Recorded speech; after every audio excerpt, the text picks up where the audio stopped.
आज आमर विशेष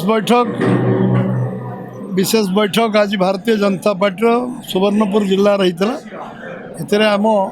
दलर फाउंडेशन डे प्रतिष्ठा दिवस जो होती 6 तारीख दिन बूथ स्तर में कार्यक्रम हाँपाई केन्द्र स्तर स्थिर होती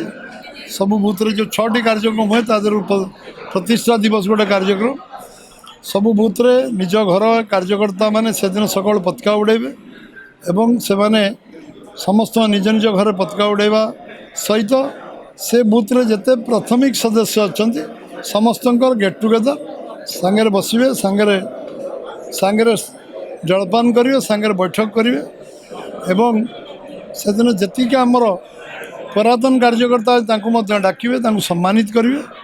एवं मिसा डीआई जो मैंने गिरफ होते से परिवार वर्ग को डाकिकी संबर्धित करेंगे एवं जो माने समाजर सम्मान्य व्यक्ति पद्मश्री पाई विभिन्न समाज रे सरकार एवं समाज द्वारा सम्मानित होता विभिन्न व्यक्ति विशेष तांको संबर्धित करेंगे। ये प्रतिष्ठा दिवस ये सबू पार्टी कार्यकर्ता 8 घंटा गाँव में कटेबे एवं आमर 8-9 रे सब सक्रिय सदस्य मानकर विधानसभा स्तरीय सम्मेलन हम एवं ये सरकार तरफ 1 ରୁ 14 दिखाई सरकारी कार्यक्रम ताकू पूरा दल पूर्ण मात्रा समर्थन करियो सहयोग करियो एवं 1 ରୁ 14 जो पक्ष पालन हम सरकार तरफ ओडिशा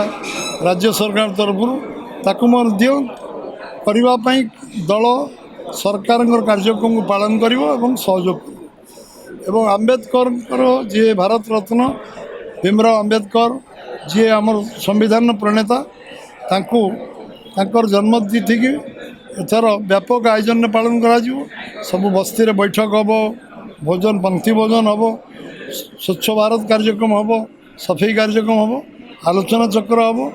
एवं आमे विभिन्न घर घर संपर्क करी लोकों सहित जो लोकों समस्या को अवगत हे एवं जो समस्या सरकारी योजना अच्छी क्रियान्वयन होता लोक अवगत करेंगे घर घर बुलवा कार्यक्रम घर कंटाक्ट कार्यक्रम आम कार्यकर्ता ने करेंगे। ये कार्यक्रम सुवर्णपुर जिले में संपूर्ण हम एवं आम ए दलर रूटीन बैठक रेगुलर आम बैठक हुए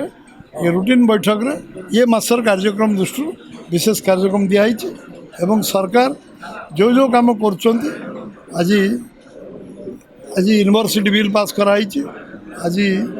आम सुभद्रा योजना द्वितीय इनस्टॉलमेंट सरकार को आम धन्यवाद दौचु। सरकार विभिन्न कार्यक्रम जो भाव में युद्धकाल जो संकल्प पत्र थिला 100% काम पूर्णांग करने जमी लगी से भारतीय जनता पार्टी निश्चित भाव में सरकार को धन्यवाद और अभिनंदन जनाऊँ।